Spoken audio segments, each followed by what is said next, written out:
Hello again, friends, and well met. Here we are now in the 11th Sequent, and things are really about to get complicated for our heroes. Another historical point I'd like to now address concerns the supposed hidden events and history of Aximoth and his two servants that somehow came to the attention of Dr. Celica Canzero, a respected university professional. These histories would and should have never reached her own ears, but for the sheer carelessness of the helot, Gorlas, who, it appears, happened to be very fond of his drink, often leaving him with his victims at times rather loquacious and carefree. Throughout the 17th and 18th centuries, the deranged madman often toyed with his prey while alone with them, before either having each stewed into gulags or outright killing them. He at first eagerly talked to them, and then he talked more, all about him and his partner Skor, and the power of their master Aximoth, and how they roamed the world looking for yet more prey. Most who heard these dark tales never lived to recount them again, but some did survive, breaking free and stealing away into the night, as Gorlas nodded off in yet another inebriated stupor. In time there began to rise the nightmare whisperings of a demonic beast, accompanied by his two infernal murdering slaves, who stole lives away as easily as lifting a crooked clawed finger. The tales grew into sorts of folk tales and legends, most assuredly as the 20th century approached. They were especially prominent in the Northeast Americas, specifically in the uplands regions of New York State, as it was also within the general vicinity of Aximoth's hidden sanctuary. These tale spinnings always attracted susceptible ears, as well as the curious. Celica was the latter one of these, and for reasons we'll soon find out. The more she studied and researched the supposed local oral source material, the more she became convinced of their plausibility. Yet by the time Celica realizes the depth and breadth of the rabbit hole she has stumbled into, she must also come to taste the bitter pill she forced herself to swallow as we move on into Sequent 11.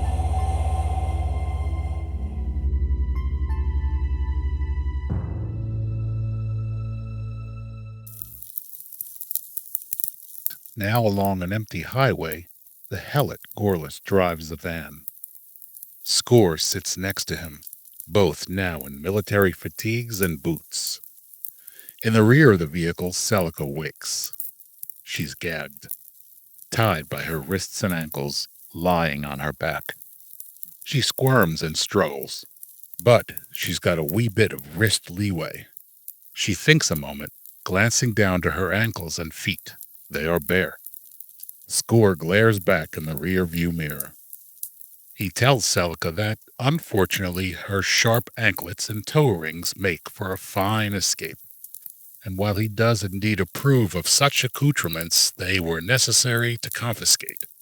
Celica surveys her situation. She sees the van's rear door button is down and locked, but still within reach, if she could somehow lift her legs without being seen. Not likely. Gorlas assures her she'll soon be with her twin sibling, to only find sadly she's not, as Celica remembers. Celica reacts. She twists her torso, then swings her tied legs around to begin kicking hard at Skor and Gorlas. But it's a diversion. As Skor grabs her legs to subdue the kicking, Celica quickly brings her tied arms behind her head to slip out the sword charm still in her hair. She's ever thankful to find that Skor missed it. Skor drives a fist into her stomach. Celica retreats back on her side, gasping to breathe. Skor watches her carefully as she stares out a side window and remains motionless. She must wait a bit now. The van continues on through some drizzling rain and fog. An hour or so later, Skor's eyes are closed.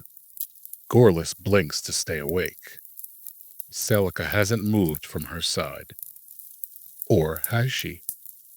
The cord around her wrists is now severed nearly 3/4. Her hands subtly dig the sword charm into her bonds.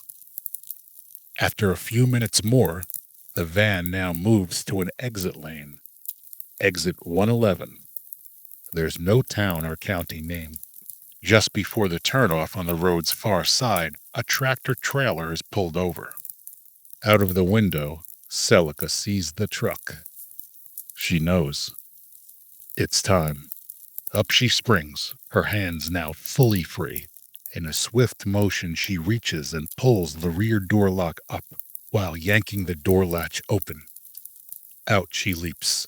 Score stares at the sword charm left behind.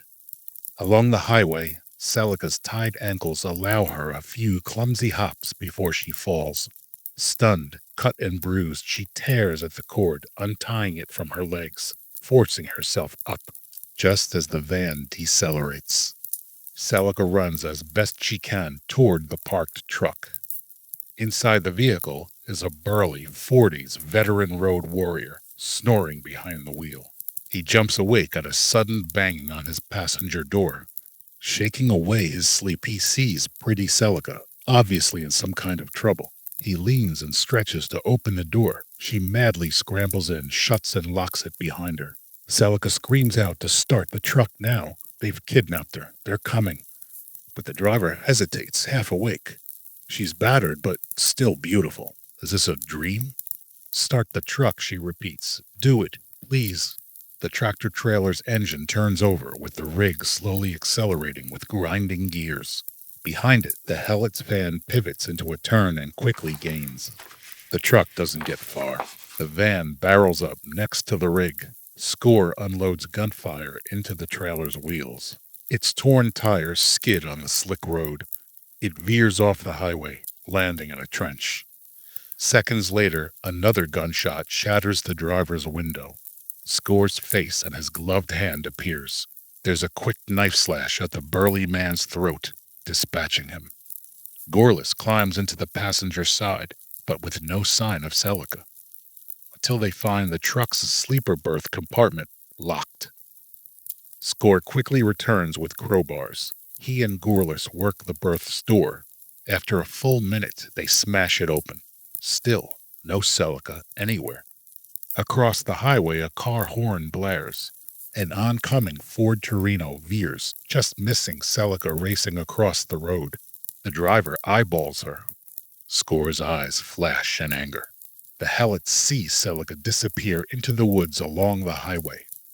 Racing through and past wet and dripping trees, Celica tears through the darkness, with no idea of direction. She's limping in searing pain, but too scared to stop. She soon notices the rain has halted, the fog's cleared a bit, and somehow the moon is out, somewhat lighting her way. Within the wood only minutes later, Score and Gorliss now move quickly. They are sure-footed and well-acclimated woodsmen. Not far ahead, Celica halts, breathing hard. She rubs her cuts and bruises, wincing. She looks behind. There's no immediate sign of the Helots. She listens intently.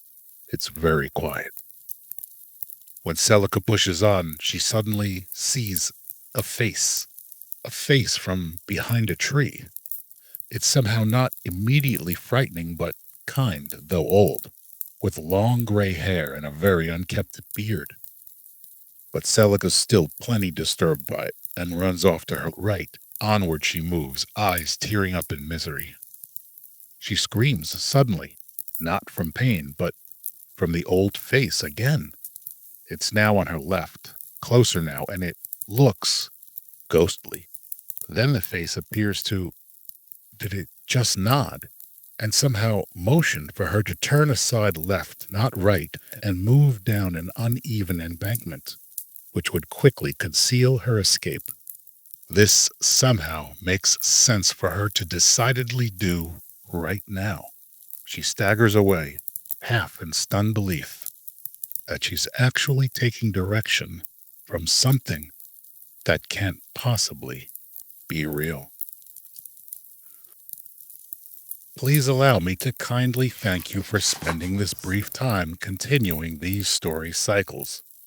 Please return back, for we will read on the adventures and journeys of the exiles in Sequent 12, The Pursuit of Weapons.